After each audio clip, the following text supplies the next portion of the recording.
Presente aqui nessa noite, irmãos. Deus é fiel e Deus é maravilhoso nas nossas vidas. Antes de falar qual tema nós vamos pregar essa noite, irmãos, só 2 esclarecimentos rapidinho aqui. Primeiro, pedir desculpas, né? Porque hoje não teve jeito, irmãos. Tivemos que trazer a cachorrinha, né? Porque jogo do Brasil, Copa do Mundo, e pense numa cachorrinha que tem medo de fogos. E semana passada eu vi o caso de uma cachorrinha dessas aí que até morreu.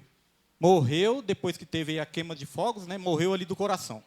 Então não conseguimos ninguém para deixar ela, irmãos. Aí eu pensei, não vamos arriscar não. Vamos levar a bichinha lá, melhor do que arriscar qualquer coisa. Então, para os irmãos que podem ter estranhado aí, eu peço essa desculpa. E em segundo lugar, por chegar atrasado em alguns domingos, irmãos, eu quero dizer que eu não cheguei atrasado hoje, porque eu estava assistindo o jogo não, viu, irmãos? Não era por causa de jogo, é porque eu estava ali buscando Pedro.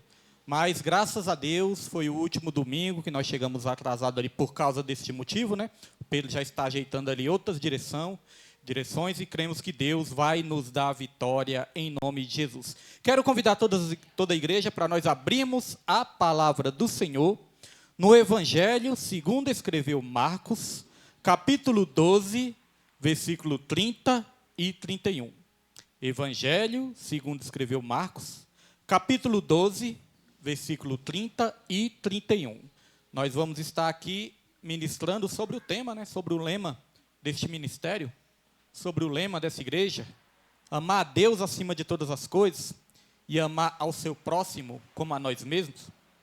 O tema dessa mensagem de hoje é: que amor é esse, irmãos? É o tema da mensagem. Então os irmãos abram em Marcos, capítulo 12, versículo 30 até o 31, Evangelho segundo escreveu Marcos.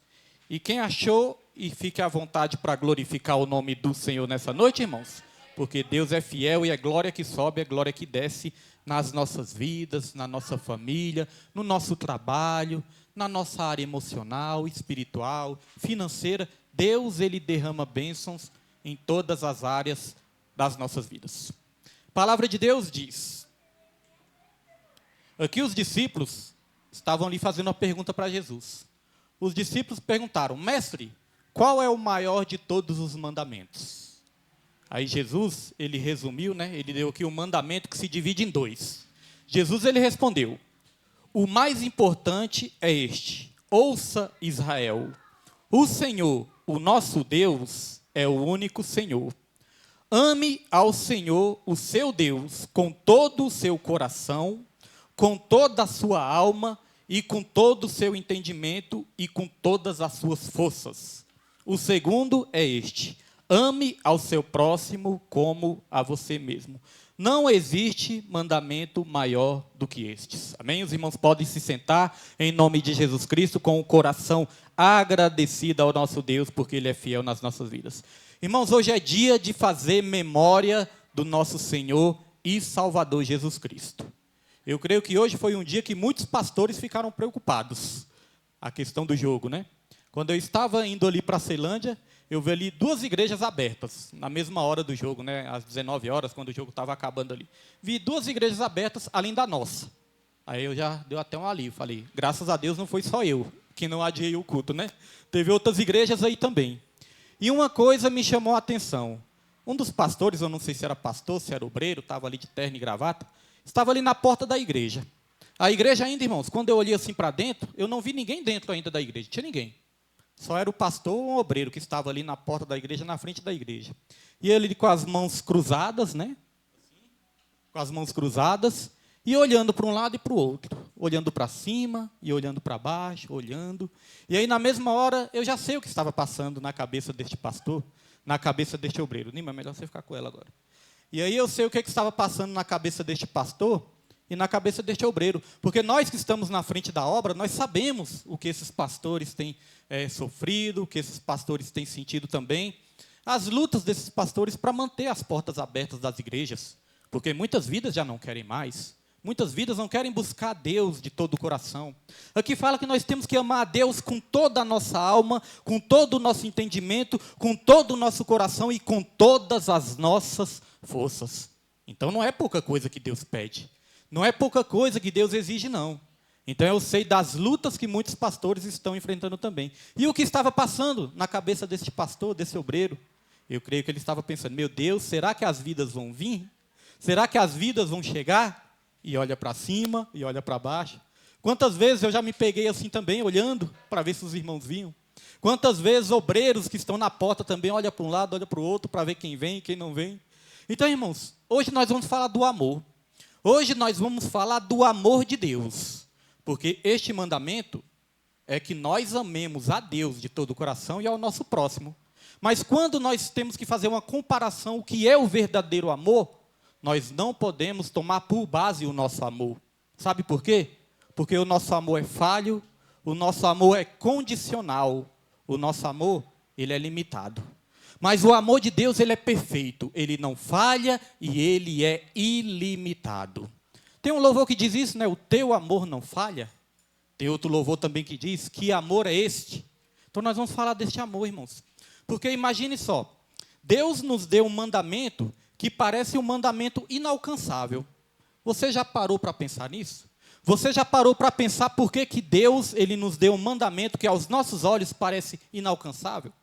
Porque a gente pensa, Deus, como que eu vou amar o Senhor de todo o meu coração, com todas as minhas forças, com todo o meu entendimento e com toda a minha alma, se o nosso amor é falho?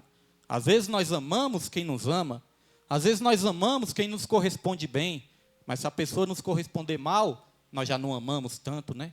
Mas Deus não, irmãos. Como já foi dito aqui, Deus não faz acepção de pessoas e o amor de Deus, ele é incondicional, porque Deus nos amou quando nós éramos ainda pecadores. Nós não tínhamos feito nada de bom para Deus nos amar. Você já parou para pensar por que Deus teve que sofrer, nosso Senhor Jesus Cristo sofreu uma morte tão dolorida naquela cruz? Por que a morte de Jesus teve que ser tão horrível? Por que não poderia ser uma morte mais tranquila? Já parou para pensar por que Jesus teve que ter a pior morte de todas, que era a morte da crucificação? Porque Jesus, ele precisava morrer não somente por aqueles que se comportam bem. Jesus, ele precisava morrer pelo pior bandido, pelo pior assassino, pelo pior, irmãos, estuprador, pelo pior bandido que existe nessa terra, malfeitor. Jesus, ele precisava morrer por todos. Então, a morte dele precisou ser a pior também para ele salvar até o pior dos pecadores. Enquanto há vida, há esperança. Não existe nenhuma alma ainda perdida que Jesus não possa alcançar. Não existe nenhuma alma perdida ainda neste mundo que a igreja não possa alcançar através da pregação do Evangelho. Então, eu estava perguntando para Deus, falei, Deus, por que o Senhor nos pediu um mandamento tão difícil de se cumprir? Por que parece ser um mandamento tão inalcançável às nossas vistas, aos nossos olhos? E aí Deus me respondeu. Deus respondeu ao meu coração. Ele disse, sabe, meu servo, por que eu fiz esse mandamento? Por que eu pedi para que vocês viessem a cumprir esse mandamento? Para que vocês viessem reconhecer que através dos sentimentos que vocês têm, que através do amor de vocês, vocês nunca conseguiriam alcançar esse nível de amor.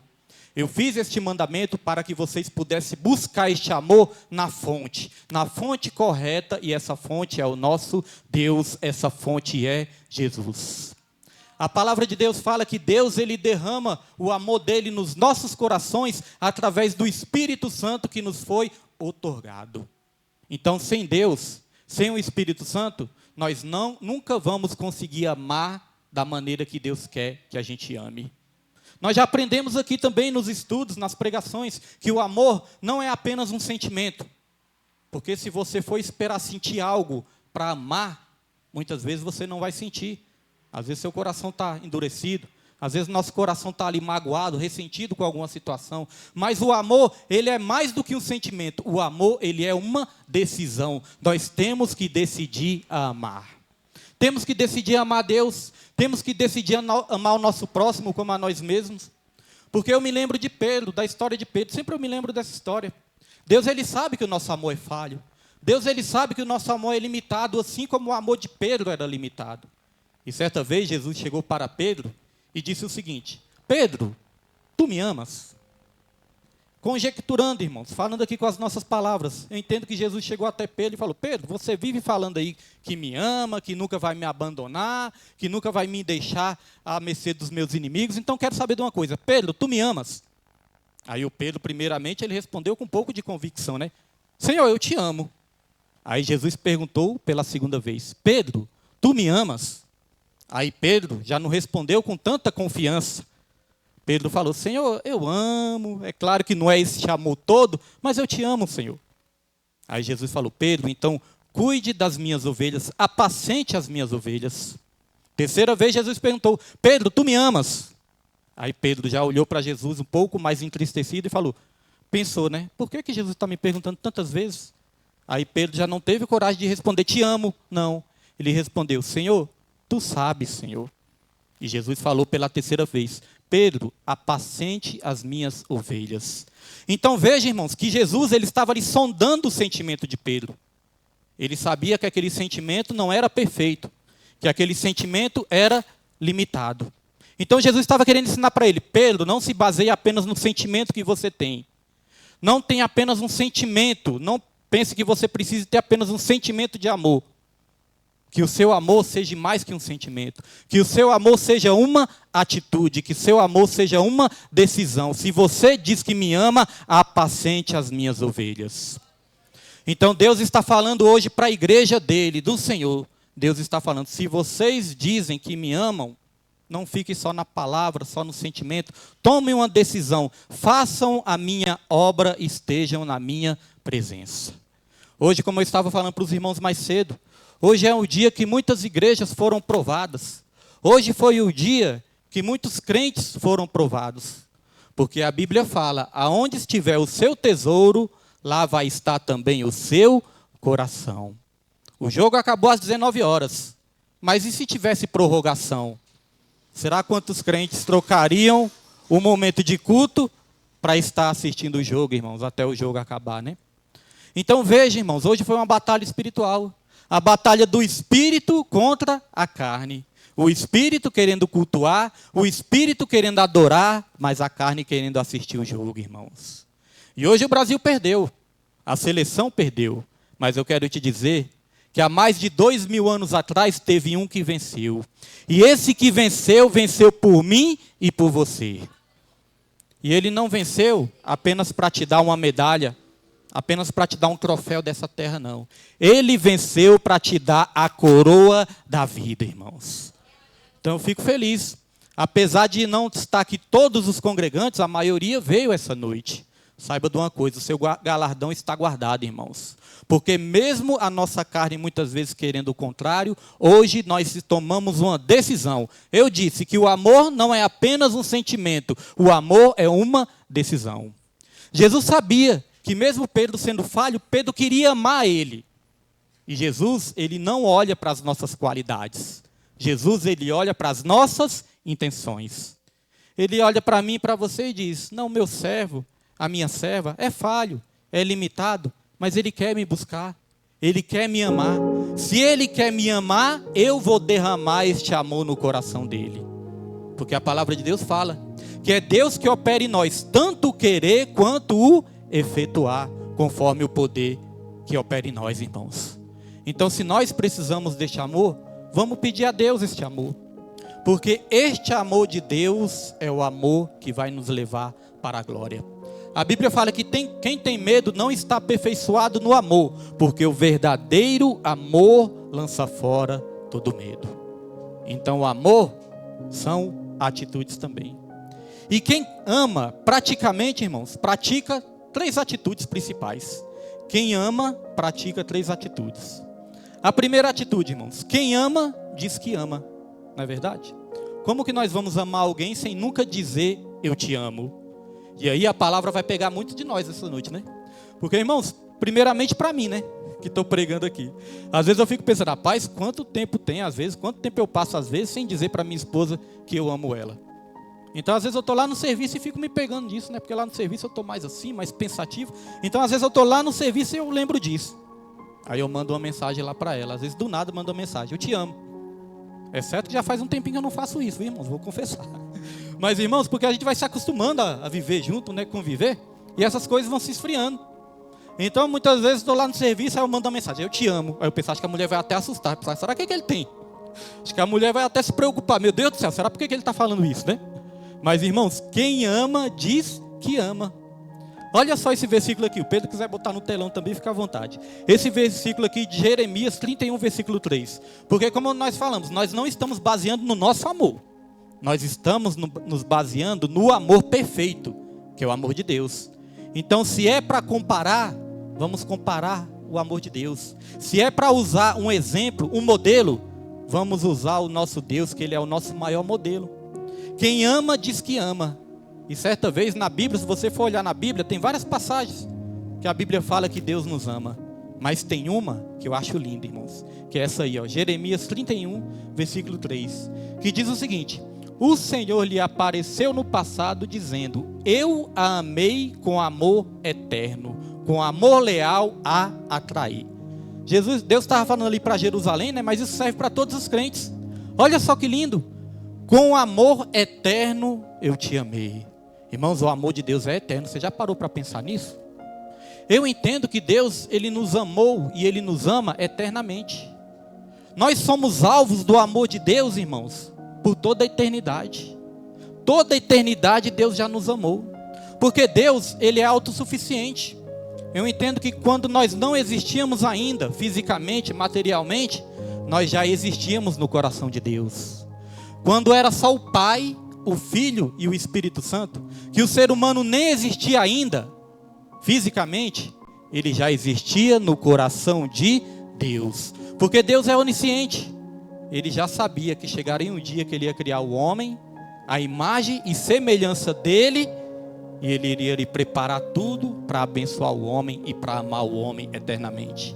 Então o amor de Deus, ele é eterno sobre a minha e sobre a sua vida. Talvez você passe por alguns momentos de tristeza, de angústia, de lutas na sua vida, que você chega até a duvidar deste amor. Porque certa vez os discípulos estavam ali numa tempestade, e a tempestade querendo virar o barquinho deles, e aí os discípulos estranharam. Jesus estava no barco e não estava fazendo nada. Aí os discípulos perguntaram: mestre, o Senhor não se importa com que nós pereçamos aqui neste mar? Aí Jesus falou: não tenhas medo, homens de pequena fé. Então muitas vezes nós pensamos que Jesus não está se importando, né, irmãos, com a nossa luta, com aquilo que nós estamos passando. Mas saiba de uma coisa: Jesus, Ele se importa e Ele quer te dar a vitória no meio dessa tempestade. Ele não vai deixar o seu barquinho virar nessa tempestade. Foi louvado aqui, Jesus, Ele está no barco. Às vezes demora um pouco, às vezes nós temos que ajustar algumas coisas na nossa vida espiritual, mas mais cedo ou mais tarde Ele nos dá a vitória. Irmãos, felizmente a Bíblia fala que o amor de muitos vai se esfriar. Eu já estava vendo uma notícia ali que me chocou, me abalou. Estava vendo ali um vídeo de uma família, algumas crianças ali, acho que eram 12 a 14 crianças, e também umas jovens de 16 anos, 18 anos, e até umas senhoras ali também. Uma família inteira era mantida em cárcere privado, num quartinho, um quartinho menor do que esse espaço aqui, ó. Um quartinho menor do que esse espaço. Essa família estava sendo mantida presa ali por 4 anos. 4 anos sem sair desse quartinho, lá nos Estados Unidos. Depois os irmãos pesquisem aí. Aí quando os policiais estavam investigando outra coisa, não era nem isso. Mas quando os policiais ali invadiram aquela casa, as crianças saíram chorando, desesperadas, irmãos, aterrorizadas. E uma senhora com a corrente no pescoço, chorando também, desesperada. Imaginem o trauma dessas crianças. Imagine o trauma desses jovens, dessas jovens, irmãos. E aí eu parei para pensar, eu falei: Senhor, não há limite para a maldade humana. E sabe o que é isso? A falta do amor de Deus no coração dessas pessoas, irmãos. Porque o mal é isso. Certa vez eu vi uma ilustração, que essa ilustração me chamou a atenção. Um professor estava dando aula, e tinha um aluno ali também, um aluno assistindo essa aula. E o professor falou assim, ó: se Deus existe, ele estava ali querendo desacreditar de Deus. Ele falou: se Deus existe, por que existe o mal? Aí a aluna levantou a mão e quis responder esse professor.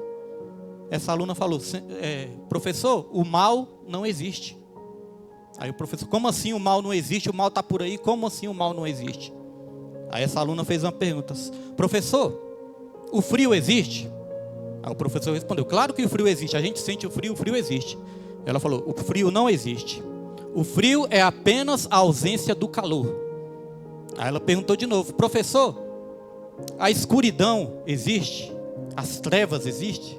E ele falou: claro que as trevas existem.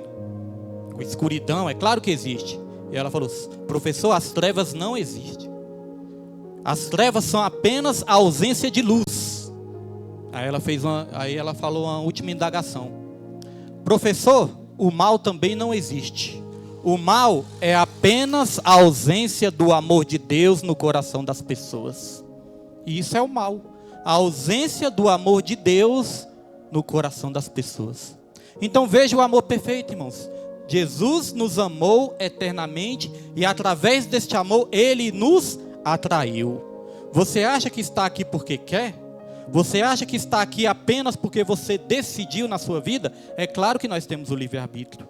Mas antes de você decidir, Jesus já havia te atraído de alguma forma para a palavra dele, irmãos. Porque Ele nos amou primeiro. Não fomos nós que amamos Ele primeiro. Ele nos amou primeiro. Então quem ama, diz que ama. E quem ama também, irmãos, certa vez minha filha, até lembrei de uma situação. Minha filha, quando era mais nova, depois que casou, ela parou mais de fazer isso. Mas quando ela era mais nova, às vezes ela chegava assim, estava olhando para mim, ficava me olhando e falava: pai, eu te amo. Do nada também, né? Pai, eu te amo. Aí só para me irritar ela um pouquinho, para deixar ela um pouquinho com raiva, falava: eu também me amo. No lugar de eu falar eu também te amo, eu falava: eu também me amo. E ela ficava assim, falava: também te amo, minha filha. Então, irmãos, quando minha filha falava isso, meu dia melhorava. Meu dia mudava. Já experimentou fazer isso, irmãos? Quando a pessoa não está nem esperando? Pode ser que hoje você comece a exercitar isso de novo, né? Pode ser que você olhe para sua esposa, para o seu esposo e fale: sabia que eu te amo? Quando eu falo isso pessoalmente para minha esposa, irmãos, eu percebo que até a fisionomia dela muda. A mulher se derrete toda, irmãos. E quando eu passo a mão no cabelo dela, então, pronto, a mulher se arrepia toda. Então, irmãos, quem ama diz que ama. Mas quem ama também passa tempo com quem ama. Quem ama diz quem ama, e quem ama passa tempo com quem ama. Eu fui criado com minha avó. Minha mãe tinha que trabalhar, né? Mãe solteira, tinha que trabalhar, tinha que cuidar ali dos filhos, pagar as contas. Então ela não tinha muito tempo para cuidar de mim, não. Então eu fui criado com minha avó. Aí eu acostumei muito com a minha avó. Chegou um momento da minha vida que eu tive que separar da minha avó e voltar a morar com minha mãe. Irmãos, eu fiquei sentindo tanta saudade da minha avó. Eu queria estar todo momento com a minha avó. Uma brechinha que eu tinha, eu pedia para me levar de volta para a minha avó. Quando eu estava lá, eu queria ficar o dia todinho com a minha avó, passar o dia todinho com ela. Sabe por quê? Porque quem ama passa tempo com quem ama, irmãos. É igual, vou comparar aqui, né? Pode ser que seja uma comparação um pouco besta, mas essa cachorrinha que está aqui hoje. Irmãos, quando eu estou em casa, essa cachorrinha é o dia todinho me seguindo. Para onde eu vou, essa cachorrinha vai também. Quando eu sento, ela senta. Quando eu deito, ela deita. Quando eu levanto, ela levanta também. Aonde eu vou, ela vai. Isso é um amor, né? É um amor de animal, mas é um amor verdadeiro. Então quem ama quer passar tempo com quem ama. E por que será que muitos cristãos, muitos crentes não querem mais passar tempo na presença de Deus? Ah, pastor, mas eu passo tempo na presença de Deus na minha casa, no meu trabalho. Aonde eu vou, eu estou na presença de Deus. Isso é verdade. Nós temos que estar na presença de Deus em todos os momentos das nossas vidas. Mas se a gente não quiser estar na presença de Deus, na comunhão da igreja, muitas vezes com apenas 2 cultos na semana, será que nosso amor está tão evidente assim nas nossas vidas? Porque é amar Deus acima de todas as coisas, mas amar ao nosso próximo como a nós mesmos. Tem muitos pastores, muitos líderes com igrejas abertas que estão precisando do amor do próximo também. Estão precisando de ajuda. Estão precisando ali de reforço na obra, irmãos. Então é passar tempo também com a igreja. É passar tempo também com a comunhão. Não tem como nós amarmos só a Deus, mas não amarmos os irmãos. Amarmos o Pai, mas não querermos os irmãos. Não tem como. Se nós amamos o Pai, nós também amamos os irmãos. E vamos querer passar tempo com os irmãos também. Infelizmente, como este amor está se esfriando, nós vemos que as pessoas já não buscam tanto. Às vezes as pessoas passam por uma prova, para de buscar a Deus. Mas às vezes é o contrário também. Às vezes a pessoa é abençoada, depois que é abençoada, some da presença do Senhor. Isso acontece muito, irmãos. Recebe a bênção e some. Isso, infelizmente, muitas vezes é igual aos 10 leprosos lá. Então, quem ama quer passar tempo com quem ama também. Então, se nós amamos a Deus, vamos passar cada vez mais tempo na presença dEle. Não somente na igreja, em casa, no trabalho, seja onde for, vamos amar essa presença de Deus. Pense no amor mais perfeito deste mundo. Pense no amor mais forte que você pode comparar, que pode vir na sua cabeça. Muitas vezes o amor de mãe, né, é comparado com um dos maiores amores que existe nessa terra, é o amor de mãe. Todo mundo fala, o amor de mãe. Mas a palavra de Deus fala lá em Isaías 49, versículo 15, que ainda que uma mãe que amamenta o seu próprio filho, abandonar o seu filho, eu nunca vos abandonarei, porque o seu nome está escrito nas palmas da minha mão. Então veja que até o amor de mãe pode falhar também, mas o amor de Deus não falha. E hoje nós estamos debaixo deste amor, porque nós decidimos buscar o Senhor nessa noite, irmãos. Então quem ama, diz que ama.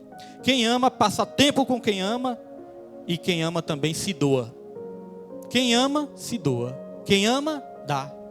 João 3, versículo 16.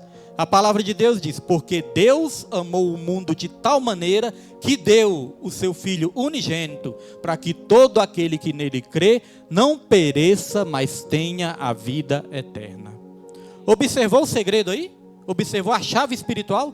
Deus amou o mundo de tal maneira que deu, que se doou, não ficou apenas nas palavras, não ficou apenas nos sentimentos, Ele também tomou uma atitude.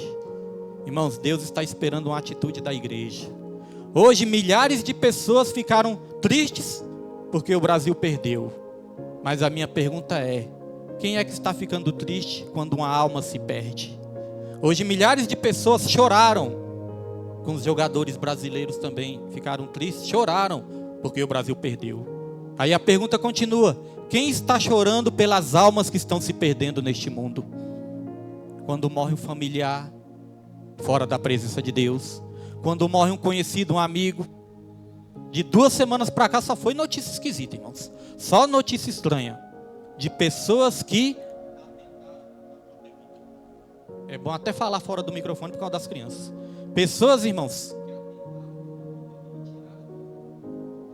esses dias foi uma pastora conhecida, se desviou dos caminhos do Senhor, se afastou dos caminhos do Senhor e infelizmente cometeu esse ato.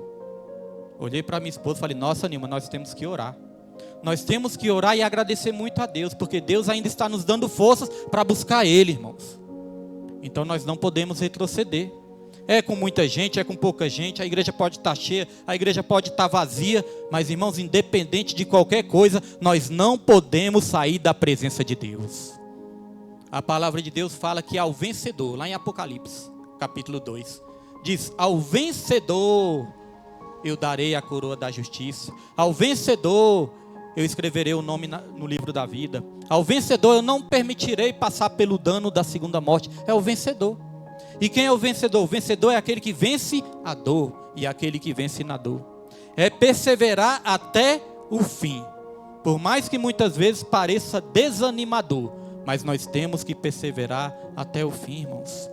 Porque como eu falei, quem ama gosta de passar tempo com quem ama também. E Deus, Ele fala aqui em Hebreus capítulo 13, versículo 5, na parte B. Conservem-se livres do amor ao dinheiro e contente-se com o que vocês têm. Parte B. Porque Deus mesmo disse, nunca o deixarei, jamais o abandonarei. Deus, Ele está sempre conosco. Deus, Ele nunca nos abandona e Deus nunca quer nos abandonar. Então não vamos abandonar Ele também não. Vamos dizer para Ele que nós amamos Ele nessa noite. Vamos passar tempo com Ele não somente aqui. Às vezes eu vejo a nossa irmã Ana Paula falando, né? E eu me inspiro nisso também. Ela fala que o culto continua. Irmãos, o culto não acaba aqui na igreja não. O culto é antes daqui da igreja. Depois que acaba a igreja, o culto continua. É passando prova e dando glória a Deus. É passando prova e glorificando ao Senhor. Porque o culto tem que continuar, meus irmãos. Não importa o que você passa, mas Deus nunca vai te abandonar. Então hoje, meus irmãos, nós vamos fazer memória de Jesus. Hoje é dia de fazer memória de quem tanto nos amou. Muitos vão dormir pensando no Brasil, né? Muitos vão dormir pensando na seleção. Mas para mim amanhã é só mais um dia. Se dizer que eu não fico triste também, não, a gente fica, irmãos. A gente torce pelo nosso time, né? A gente torce pelo nosso país. Pelo nosso país a gente torce. Nosso país já sofre tanto. Nosso país já tem tantas pessoas precisando de um pouco de alegria. Então eu não vejo problema torcer ali por uma seleção. Só não podemos deixar isso ocupar o lugar de Deus nos nossos corações, irmãos. Porque são brasileiros também que estão ali. Mas para mim, amanhã é mais um dia. Olhei para o meu filho, né, quando estava vindo, porque ele gosta de futebol também. Falei, Pedro, você ainda não viu o Brasil sendo campeão, né, ainda? E ele, ainda não, pai. Falei, mas vai ver ainda. Ainda tem muita chance para ver ainda, né? Se Jesus não voltar antes. Mas, irmãos, o que eu sempre procuro colocar no coração do meu filho é isso. Nada pode ocupar o lugar de Deus no seu coração. Muitos vão dormir pensando no time que perdeu. Mas hoje nós vamos fazer memória do nosso Senhor e Salvador Jesus Cristo. Já vamos estar aqui ministrando a Santa Ceia. E graças a Deus você veio nessa noite. Porque você vai participar do corpo e do sangue de Jesus. Já quero convidar aqui o grupo de louvor nessa noite de hoje. E que os irmãos